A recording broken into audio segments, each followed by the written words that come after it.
Ok. Hola, hoy vamos en nuestra segunda plática de las videollamadas de CAPI. El día de hoy vamos a hablar sobre actividades sensoriales en casa. Me presento, mi nombre es Ana Karen Dolores García, soy licenciada en Psicología y maestrante en Educación Especial. Y como les comentaba, vamos a ver el día de hoy actividades sensoriales en casa. ¿En qué consiste básicamente esta actividad? Bueno, vamos a tener ahorita, darles unos puntos antes de comenzar. Y es que cuando hablamos de actividades sensoriales, obviamente involucran los sentidos. Y entonces muchas personas pudiesen pensar que vamos a hablar sobre actividades de integración sensorial o de estimulación sensorial. Lo que me gustaría quedar en claro es que las actividades que aquí se van a presentar son para estimular los sentidos, sin estar pensando en un tipo de metodología específica como lo es la integración sensorial. Aclarado este punto, también me gustaría comentarles cuáles van a ser los beneficios de trabajar las actividades sensoriales en casa, ¿sale? Las propuestas que aquí tenemos van a ser actividades que sean sencillas, que puedan ser económicas y que puedan ser accesibles, tanto para ustedes como para los niños. No, las actividades van pensadas en chicos neurotípicos o neurodiversos y niños sin algún tipo de condición. Las estrategias se pueden tomar pensándolas en lo que a ustedes les pueda ayudar para sus hijos o para sus hijas. Algunos de los beneficios que podemos encontrar, yo les puse 5, y es que al desarrollar estas actividades sensoriales podemos fomentar la interacción social. ¿Por qué? Porque al hacer una actividad colaborativa empiezas a establecer una rutina, empiezas a establecer normas, empiezas a establecer límites. Pero ojo, lo importante de las actividades en casa es que todo sea manera de juego. ¿Por qué? Porque los niños aprenden a través del juego. Entre más pequeños sean los niños, sus tiempos de atención van a ser mínimos, entre 10 minutos aproximadamente. Entonces las actividades tienen que ser más cortas. Entre más grandes sean los chicos, pues obviamente su periodo de atención va a ser un poco más grande. Ahora, en el caso de los niños neurodiversos, su atención puede ir variando. Entonces, ¿qué es la primera recomendación? Bueno, que las actividades sean cortas y sean divertidas. ¿Para qué? Pues para fomentar la interacción social, la participación, el esperar turnos. Otra de los beneficios que podemos encontrar es que vamos a potencializar el desarrollo cognitivo. Como en algunos ejemplos que les voy a mostrar, muchas de las actividades pueden ser guiadas o dirigidas y otras pueden ser libres. Cuando hablamos de actividades dirigidas es que nosotros vamos a plantear un objetivo en específico. Queremos pensar que con una actividad podemos enseñar colores, que con una actividad podemos enseñar vocales, números, y entonces ahí puedes ir desarrollando habilidades cognitivas. Cuando son libres, no es que no las adquieran, sino que el niño también, él mismo va desarrollando las habilidades, las va descubriendo. Los siguientes beneficios que podemos encontrar es que fomentamos las habilidades lingüístico-comunicativas. Entre los pequeños, sean más pequeños o hay chicos con neurodiversos, el tipo de interacción tiene que ser más corto y más preciso. La indicación que tú le vas a dar tiene que ser clara, tiene que ser ordenada. Entonces, ¿por qué? Porque lo que tú quieres también fomentar en esta dinámica, en este juego, es establecer una estructura lingüística. Vamos a jugar. Entonces, no hay que meternos en rollos de, entonces vamos a hacer esto. No hay que darle explicaciones. Simplemente, mira, vamos a jugar, vamos a hacer una casa con arena, vamos a hacer unas figuras con plastilina.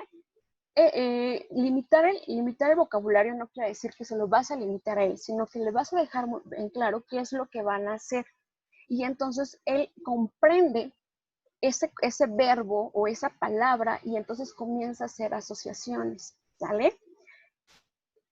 Muchas de las estrategias, aquí quiero hacer un paréntesis en la parte de fomentar habilidades lingüístico-comunicativas, es que muchas de las estrategias para fomentar el lenguaje es precisamente que solo se diga lo que el niño necesita entender, ¿sale? Porque muchas veces hablamos de más y entonces los niños no alcanzan a procesar todo ese tipo de información.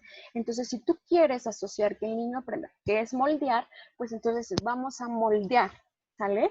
Y entonces enseñas, modelas lo que es moldear. Si quieres decir, vamos a sentir, entonces sumerges las manos del niño y entonces enfatizas el verbo sentir, porque hay que hacer esta conexión para que el niño posterior la pueda utilizar y sobre todo ir compensando, reforzando cada actividad lingüística que él tenga, ya sea una verbalización, ya sea algún sonido, en el caso de los pequeños que no tienen, por ejemplo, una comunicación verbal, entonces vas premiando y vas fomentando. ¿A qué nos ayuda? A brindar herramientas también que nos ayuden a resolver y anticipar situaciones cotidianas. La información nos permite comprender mejor los estímulos. ¿Qué pasa cuando los chicos no conocen algo? Lo evitan. Entonces, en el momento en el que tú muestras texturas, muestras sonidos, muestras sensaciones, le estás dando información al chico y entonces él lo conoce y se prepara para una respuesta. Entonces, por eso es importante la estimulación sensorial, la integración sensorial, acompañado de un especialista que pueda hacer un perfil sensorial.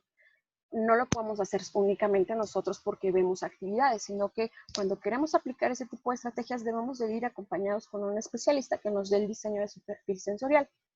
Pero como estas actividades son generales y que podemos ocupar en espacios libres en nuestra casa, entonces nosotros podemos darles herramientas para que sientan, para darles a conocer lo que es una textura rígida, lo que es una textura suave, lo que es una textura dura, lo que es un sonido que posiblemente le pueda molestar. Entonces, cuando ellos comienzan a conocer, a explorar, entonces empiezan a aprender a dar respuesta ante ese estímulo y por lo tanto el último beneficio es que aprendemos a dar respuestas de regulación emocional o inteligencia emocional.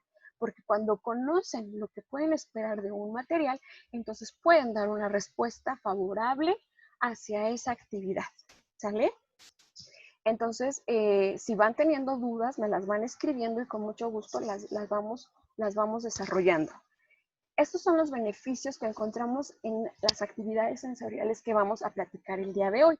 Como les comentaba, pues si hablamos de actividades sensoriales, necesariamente tenemos que hablar de los sentidos.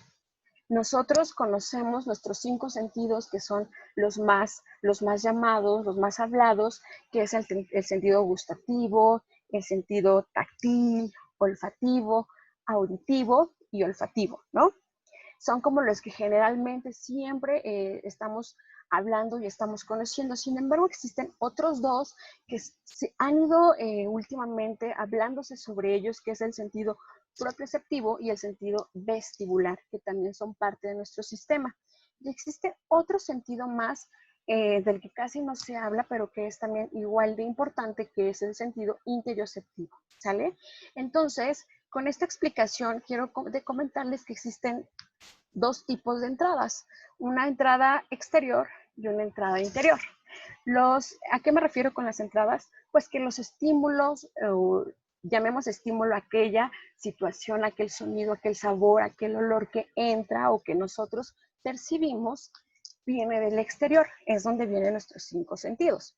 Todos estos los procesamos porque vienen de afuera. Yo escucho un sonido que es la alarma de un coche y entonces este sonido es exterior y ya lo procesamos posteriormente. Los otros 3, que es el propioceptivo, interioceptivo y vestibular, son del interior, es decir, que se encuentran en nuestro sistema interno y que nos van a generar a dar una respuesta, es decir, que el estímulo viene de manera interna, ¿sale? Ahí lo podemos encontrar. Si existe alguna duda, lo comentamos. Ahora, ¿cómo vamos a trabajar desde la casa? El día de hoy yo les voy a hablar de 3 sistemas importantes.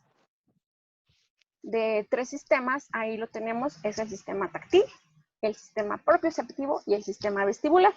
Y el día de hoy vamos a darles algunas actividades que podemos aplicar de manera general, ¿sale? Siempre hay que tener en cuenta que si nuestro hijo o nuestra hija evita hacer una actividad, no lo podemos obligar a hacerla, ¿sale? Porque en lugar de favorecer el desarrollo, lo que podemos comenzar a hacer es que comenzamos a bloquearlo y sale contraproducente. Entonces siempre es importante saber que si nosotros observamos que nuestro hijo lo evita o le lastima o no quiere hacerlo, no lo vamos a obligar, porque entonces se pierde el objetivo, que es que sea una actividad lúdica, una actividad divertida en el que ambos se puedan divertir y en el que ambos puedan también tomar un tiempo de desestrés. ¿Sale? Eso es importante mencionarlo. Entonces vamos a ver algunas actividades que podemos desarrollar en compañía de nuestros hijos, en compañía de nuestros familiares y que podemos practicarlos de alguna manera toda la familia. ¿Sale? Vamos a empezar a definir qué son los sistemas sensoriales. El sistema táctil es el primer sistema que funciona. Los receptores se encuentran en la piel, es decir, la entrada va a ser por la piel, no solo por las manos. Generalmente siempre decimos o dirigimos actividades sensoriales para que los niños sientan en manos, pero el sistema táctil involucra todo el cuerpo, porque podemos hacer presión, porque podemos sentir la ropa. Entonces el sistema táctil se va a procesar o lo vamos a estimular a través de la presión, a través del dolor, a través de la temperatura, a través de tocar y o sentir objetos de diferentes texturas. El sistema propioceptivo, este sistema nos va a indicar la posición de nuestro cuerpo y así dirigir nuestros movimientos correctamente en el espacio, ¿sale? Y el sistema vestibular está localizado en nuestro oído interno y nos va a brindar información sobre el movimiento, sobre la gravedad, sobre nuestro equilibrio. Es decir, nos va a ser posible darnos cuenta de nuestros movimientos y de nuestra posición. Dónde es arriba, dónde es abajo, dónde es rápido, dónde es lento y dónde es circular. De esta manera, estos tres sistemas, todos trabajan en conjunto. O sea, no es que uno va a trabajar de manera separada y entonces se tiene que estimular de manera separada. Lo cierto es que nuestro sistema interno trabaja en conjunto. Entonces, necesariamente al realizar una actividad o un juego, no solamente trabajamos uno, sino que estimulamos otros más. ¿Va? Y bueno, vamos a empezar con las actividades que proponemos. Les comentaba, pueden ser dirigidas o pueden ser libres, ¿ok?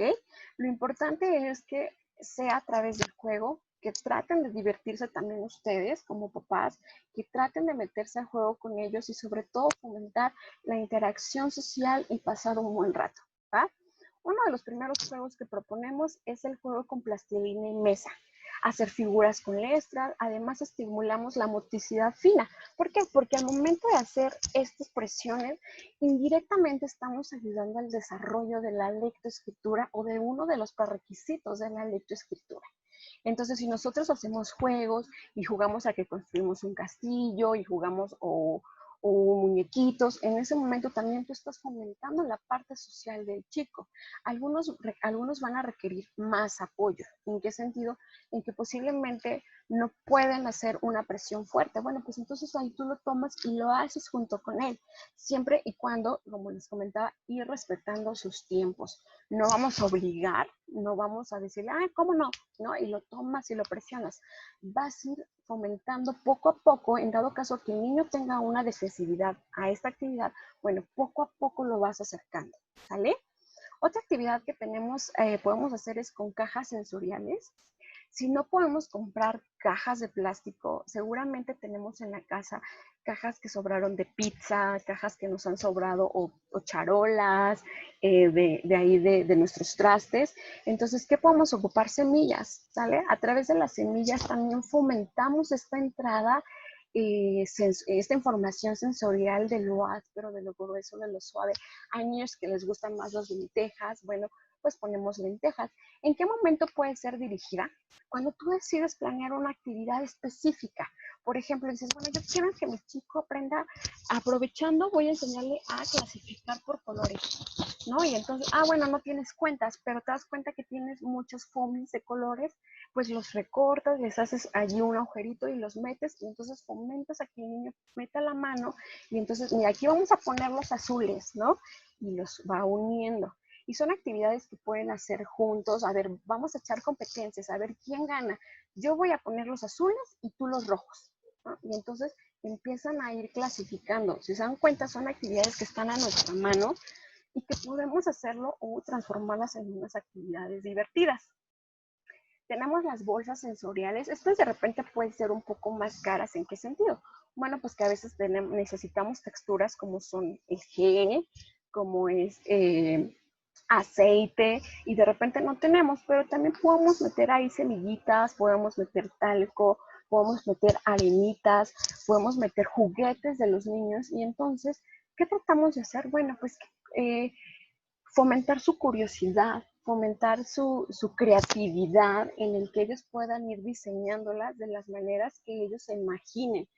Eh, También en qué momento puede ser dirigido cuando tú metes letras, cuando tú le generas un objetivo académico, si se puede llamar de esa manera, en el que dices, mira, vas a unir la vocal A con la otra vocal A, o le pones aquí la vocal A y le pones imágenes, y entonces A, vamos a unirlo con el avión, y entonces jalas la letra hacia donde está la imagen que corresponde, ¿no?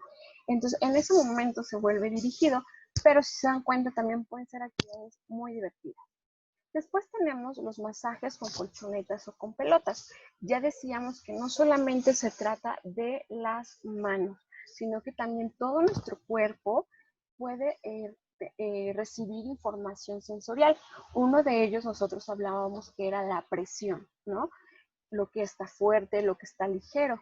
Entonces, aquí hay que tener mucho cuidado cuando les comentaba de la disensibilidad táctil, y es que muchos pequeños, sobre todo de nuestra población neurodiversa, de repente tienen esta situación de no quererse sentir presionados, ¿no? No les gusta, no vamos a obligarlos. Si no quieren envolverse, no envolvemos y solamente pasamos suave la esponjita. Ojo, estas actividades, como yo les decía, entre más pequeños, de repente la actividad tiene que ser más corta. Siempre las actividades sensoriales tienen que ser actividades cortas y variables, ¿va? Entonces podemos hacer pasar objetos suaves, pasar objetos así un poco como hay algunos, como unos telitas, pero son como de plástico y están un poco duros. Entonces también podemos pasar esos. Si vemos que el niño lo evita, entonces no, como se los vengo comentando, no hay que obligarlo, ¿sale? Y ojo, son actividades que podemos hacer en cualquier momento del día, no específicamente como un programa específico, porque como se los comentaba, para eso necesitamos el acompañamiento y el programa derivado de un especialista en integración sensorial. Ahora, muchas de las actividades que seguramente ustedes hacen todos los días y no saben que están fomentando el desarrollo sensorial táctil, es actividades como lavarse los dientes, como darse un baño con agua de espumas, como ayudar a cocinar. En la cocina podemos encontrar muchísimos estímulos. También podemos el, el lavarnos las manos, el permitir que puedan exprimir cosas, el de repente, ayúdame a limpiar la mesa. En el momento en el que ellos exprimen, ustedes están fomentando muchas habilidades, ¿sale? Esto es por parte del sistema táctil. Ahora, del sistema propioceptivo y vestibular son mis favoritos porque todo es como a través del juego, todo es como a través del movimiento. Entonces, ¿qué podemos hacer? Bueno, en casa podemos hacer los famosos avioncitos, eh, las famosas rayuelas en el que el niño salta, ¿no? En el que ustedes juegan. Y también aquí fomentas el turno, a ver, no, yo primero, después vas tú y después va tu hermanita y después, entonces vas fomentando también el establecimiento de turnos. ¿Qué podemos hacer? Secuencias de pies y manos, ¿sale? De repente son un poco complicados, sobre todo para nuestros chicos que puedan tener algún tipo de condición, que todo su cuerpo lo suelta, ¿no? Entonces, ahí sobre todo siempre hay que tener mucha paciencia, que vamos a ir brindando algunos más apoyos y a otros menos apoyos, a otros los vamos a tener así, vale, no, espérame, ¿no? Porque lo ven y quieren hacerlo de una vez. Entonces, de eso también se trata, pues, ir fomentando nuestra creatividad como papás. Muchas de estas actividades seguramente ustedes les podrán dar un giro y hacerlas y completarlas mucho mejor, y eso está muy bien, ¿vale? Entonces podemos hacer así secuencias de manitas, y ahora vamos a saltar con los pies, y luego que sigue las manos. Ponemos las manos, ¿va? Entonces también vamos trabajando arriba, abajo, la mano derecha, la mano izquierda, si tienen dificultades en distinguir entre derecha e izquierda, bueno, pues entonces en el rojo, ahora el azul, ¿sale? El punto es que nosotros también vayamos dando cuenta en qué requieren más apoyos nuestros hijos, ¿sale? Después, seguir líneas en el piso. Esta actividad también es súper importante al momento de fomentar de repente la capacidad de lectoescritura, porque estás trabajando la coordinación visoespacial, ¿no? En el momento en el que el chico logra discriminar una línea de un color en específico de entre un todo, estás aumentando la capacidad perceptiva visual. Entonces, les digo, estas actividades ustedes las pueden realizar en casa en momentos libres y pueden ser bastante divertidas. ¿Qué les recomiendo yo? Que primero comencemos con líneas rectas, ¿no? Así, derechitas. Después, esas mismas líneas rectas ahora de derecha a izquierda y luego de izquierda a derecha, es decir, en lateral, pero seguimos bajo una misma línea que es recta, ¿sale? Entonces, primero así vertical, luego así lateral, en horizontal, después nos pasamos a zigzag y finalmente terminamos con líneas circulares, ¿no? En ondas. ¿Por qué? Porque generalmente, yo se los recomiendo, porque generalmente así es el proceso de adquisición de la lectoescritura. Entonces, mientras el niño sepa ir siguiendo líneas rectas de manera visual en campo, seguramente le va a ser mucho más sencillo cuando se lo pongamos en la libreta, ¿va? Entonces, son como ciertos tips que de repente vamos dando. Los circuitos motrices. Esperemos que en alguna de nuestras pláticas pueda haber ya una plática sobre psicomotricidad. Esperemos que alguien se anime a darlo. Y entonces, ¿a qué nos va a ayudar? Bueno, pues que el ejercicio siempre va a fortalecer nuestros músculos, ¿sale? Entonces, todo lo que podamos hacer a través de juegos de obstáculos, de nuestro balanceo, de columpios, de rodar, todas esas actividades siempre nos van a servir, ¿sale? Rodar como troncos. El rodar, muchos de ustedes podrán darse cuenta que si ustedes llegan a hacer esta actividad, de repente nuestro hijo o nuestra hija, en lugar de irse hacia línea recta, ya se fue hacia la izquierda, ¿no? Entonces, ahí te vas dando cuenta que su nivel de orientación todavía está o necesita estimularse. Entonces, desde una actividad muy sencilla como esta, te vas dando cuenta, no, hombre, es que si se va hacia la izquierda, pues bueno, entonces hay que seguir fomentando circuitos motrices, hay que seguir trabajando la lateralidad. ¿Por qué? Porque obviamente la parte del equilibrio, yo les decía, está en la parte también vestibular. Entonces, seguramente ahí tenemos algunas dificultades. Y ojo, no por decir dificultades, estoy diciendo que tienen un trastorno de desintegración sensorial, para nada. Porque muchos niños, el neurodesarrollo va a avanzar de manera individual, como todos nuestros niños. Entonces, mientras a algunos les cuesta más trabajo hacer alguna actividad, seguramente para otro va a ser mucho más sencillo. Y está bien.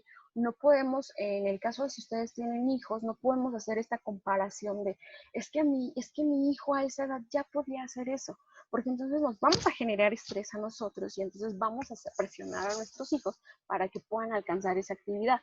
Entonces, esta comparativa de qué nos sirve, sí, como una alerta, pero en lugar de alertarnos, pues hay que ocuparnos, ¿no? Entonces hay que hacer este tipo de actividades que les recomendamos. Las fuercitas, ¿no?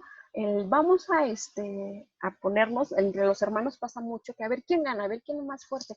¿Qué estamos haciendo cuando jugamos a esas actividades? Pues fortalecemos el tono muscular.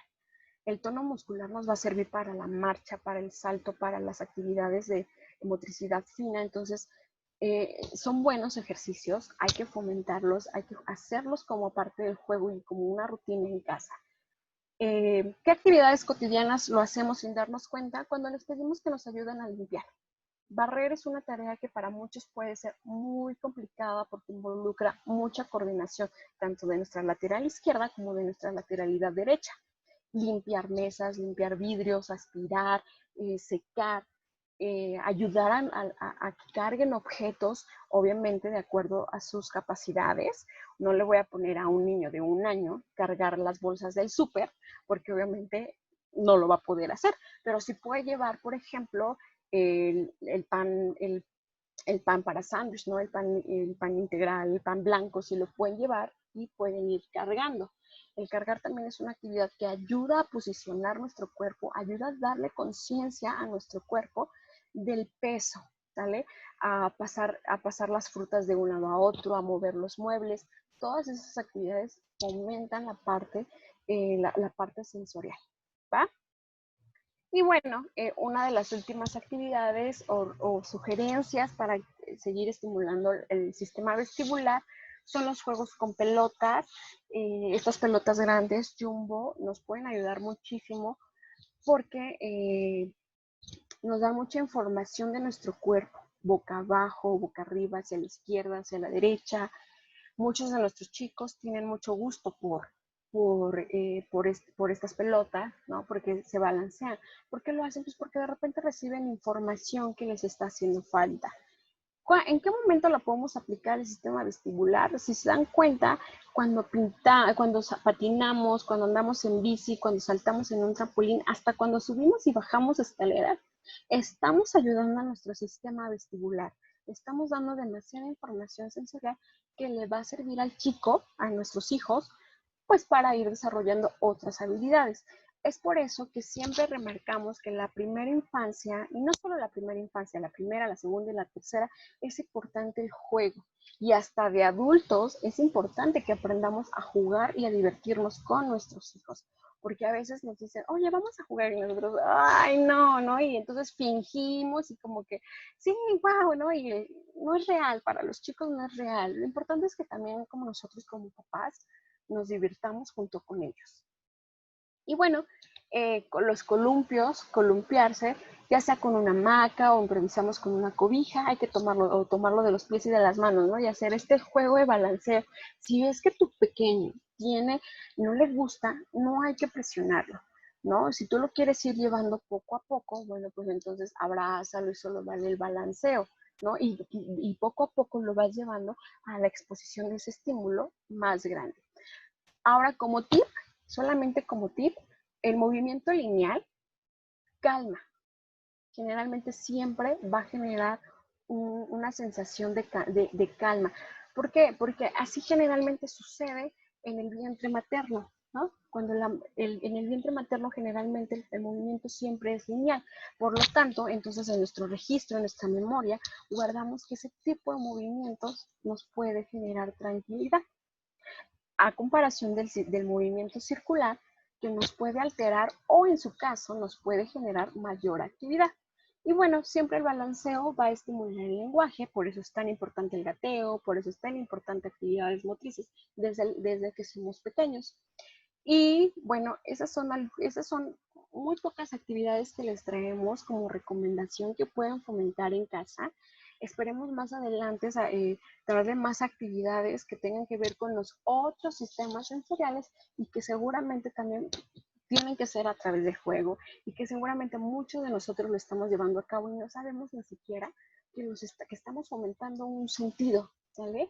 Entonces, pues muy bien, papás, muy bien, gracias a todos, lo están haciendo muy bien. No dejemos que este confinamiento nos quite las ganas de seguir haciendo más actividades, al contrario, busquemos más actividades que puedan fomentar nuestra creatividad y la convivencia con nuestras hijas y con nuestros hijos. Pues si existen algunas dudas, sugerencias, comentarios, este es el momento de hacerlo. O si no, ponemos pausa y nos volvemos a conectar. Y gracias.